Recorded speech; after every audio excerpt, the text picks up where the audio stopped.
Good morning, the tube of the U. Good morning, the tube of the U.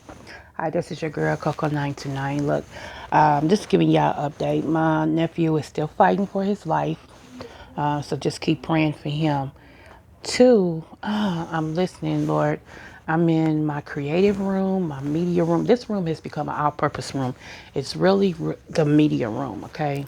But since I have started my little business, um, all my supplies is in here. Look, I'll show y'all a little bit. See, all my supplies is in here. I got more around. So, yesterday I feel so good because I actually created hand sanitizers yesterday because the hand sanitizers in the store is running like for it used to be 99 cents for a nice size bottle. Now it's like 3.99. Some of y'all don't know, but I used to be in medical school, okay? And because I was going to be a cardiologist, okay? I want to be a pediatrician slash cardiologist. I want to work with kids. The reason why I wanted to be a cardiologist is my grandmother. One day, let me tell you the story. It's sad, but it's not sad. So, my grandmother, who I loved and I'm named after, basically, asked me to feed my little sister. She said, I'm going to hang these clothes out. My grandmother had got up that morning and she had cooked. And that's where I got cooking from. My grandmama and my older aunts and stuff. But she had cooked my mother's favorite meals. I'm talking dressing, macaroni, sweet potatoes, greens. It was like it was Thanksgiving, okay? And everything. And but the night before was so strange because the night before she sat up on the side of the bed and was just staring off. I used to sleep with my grandmother, and I said, "Granny, what's wrong?" She said, "Nothing, baby. Everything's fine. Nothing." And so the next morning, like I said, she got up and started, doing all that. And she said, "Here, feed your little sister. I'll be right back. I'm going out here to hang up these clothes." So she went outside, with the clothes, and we had a clothesline. Some of y'all don't even know what that is, but we had a clothesline. And she went outside, and I kept wondering what's taking her so long, because it never took my grandmother long to go hang up no clothes. Okay, so I let my little sister. She was in her walker, so she, started running to the back door.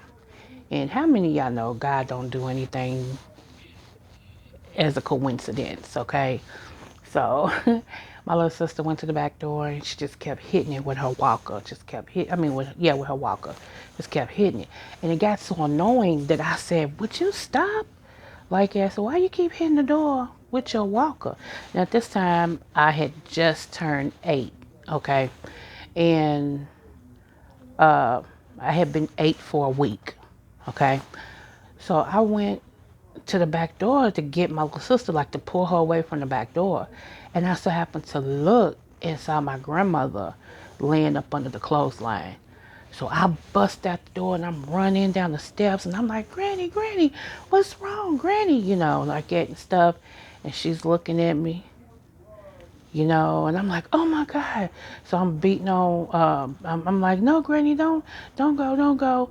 Granny, please, please, please." And my grandmother said this, and I quote, she said, "I love you, baby." She said, "Granny gotta go. I promise you." She said, "You the strongest one of his family. Take care of your mama. Your mama's gonna need you, baby. Take care of your mama." And I kept saying, "No, Granny, what?" And I was crying. I was like, "No." So my godmama lived 2 doors down.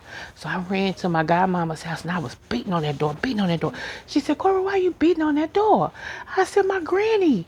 And she looked, she said, "Oh my God, Miss D." And she was like a real plus size woman, honey, but she had these clogs on. She flew down them steps, honey, and ran over and kneeled down to her and said, "Miss D, what's wrong? What's wrong, Miss D?" Like, she was still trying to say stuff and all this. And she said, "Coral," she said, "call 911, call 911." And so I'm calling and everything. I'm like, "My granny, my granny." So finally she ran back in there. So I ran back outside and like it. And my grandmother she was, closing her eyes and everything. And I kept saying, Granny, don't leave me. And all this and stuff. Yeah, I knew what was going on. You know what I'm saying? After I knew what was going on. And she just kept saying, take care of your mama. You the strong one now. Take care of your mama. You the strong one now. She said, I love you. I love you like that. So I'm able to tell this now without crying. Now, don't get me wrong. I feel it, but I'm going to have to man up on it. So my godmama said, come back in this house. Don't go back out there no more. Come back in this house. And she went out there and she sat with my granny, you know. And I think what pissed me off back in the day about that whole situation, my grandmother was laying up on the clothesline and it was some kids on the side of the yard playing. They hadn't paid any attention to her. And then two, the corners beat the ambulance to our house. Had the ambulance came, she probably would have been saved. But anyway, come to find out, she had a heart attack rather that, took her out. And so from that day on, I knew I wanted to be a doctor because I did not want anybody else to lose their grandmama or their loved one or whatever.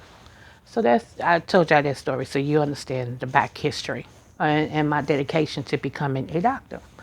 So with that, I did go through chemicals. I went through anatomy. I went through physiology. I went through the back end of two components put together to make medicines. I went through catheters, stuff like that. I went through, believe it or not, the major stuff. But then I had to drop out, okay, because I had babysitting issues. So I did go to become a certified nurse's assistant, and I got that. So I said I'd like to give y'all a medical background. Therefore, I know how hand sanitizer is supposed to be. And some of the stuff that we buy in the store is not the grade it's supposed to be. So I know which chemicals to put together that first of all won't blow you up and won't eat your skin, and won't dry out your skin, and just different things like that. So I was able to yesterday actually put that together to make hand sanitizer. And da da da da, I was so successful with that. I said, God, thank you. Because, see, here's the thing. You never know the people you meet on YouTube, Facebook. You never know really who you're meeting. you know, I used to come on YouTube. Like, I've had my channel for 6 years, okay?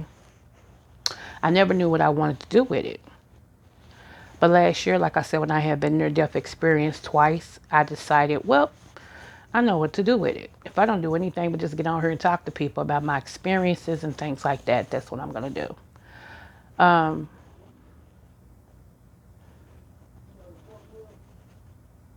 so let me say this. I am taking orders. My website is still being fine tuned, y'all, because like I said, I'm such a perfectionist that it's gotta, I mean, I know it ain't gonna be like $100 million website, but it's gotta pass my standards. I want people to be able to go on there and order my books, to book me, because I do have my certificate as a public speaker, a coach, and I have my doctorate in counseling. I am a minister, apostle. I have been ordained as an apostle. I have been ordained as a pastor, which people don't know, and I am a prophet. So I'm not a fake prophet, a real prophet, and I have the credentials and the truth and proof to prove it. I can put you in touch with different pastors, different people who God has allowed me to speak into their lives, and I have to admit, and it ain't me, because it's not me. I gotta admit, whatever the Lord tells me and I speak it, I've been 100 for 100. You know, And y'all pray for me with that because it's a lot more stuff I could say, but I'm not. But you know, let's just say some stuff that I told Facebook and some stuff that I told the church has already happened. And I said this in December. And I said as we come into January, we're going to lose some giants. I said, God showed me that there will be giants falling this year. I said, there's something coming that nobody's going to be able to contain. But you're going to have to make sure that if you raise your vibration and if you focus on God, it won't touch you. You know, I mean, it's just been different things. You know, people laugh at that. Some people are, oh Lord, you know, but like, well, whatever. You ain't got to believe. I'm not trying to convince nobody. I know who I am. The days of me trying to convince anybody, honey, those left at the age of 8. Okay. What people don't know is you cannot become a prophet. Let me dispel that myth. Anybody knows anything about prophets, you cannot become one. You're born one. Now you can become many things, but you can't become a prophet. That's something that God earmarks you and he sends you to the earth and that's who you are. I have been prophesying ever since I was a little girl. I'm talking, I remember my earliest prophecy was when I was 4. Spot on. You know, I didn't know what it was called back then, you know, and everything. And it just happens. So I also do counseling, as I said. I also do one-on-ones, ministry-wise, you know, things like that. So it's a lot of things that I do.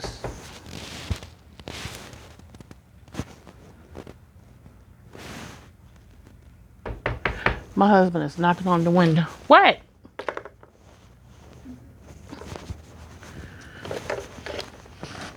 Sorry, y'all. So anyway, UPS just dropped off another box. That style is here. Hmm. Anyway, let me see what this is. All right, y'all. But anyway, yes. I'll tell y'all the name of my product soon, but get at me, place your orders. They're $2 a bottle. I'm sorry, I have to recoup my price somehow, you know, but I tell you what, this is exactly what you need. And I actually am able to put scents in mine. I have lemongrass, sweet orange, peppermint, lavender, tea tree, and it's one more. So get it, your girl. Smooches.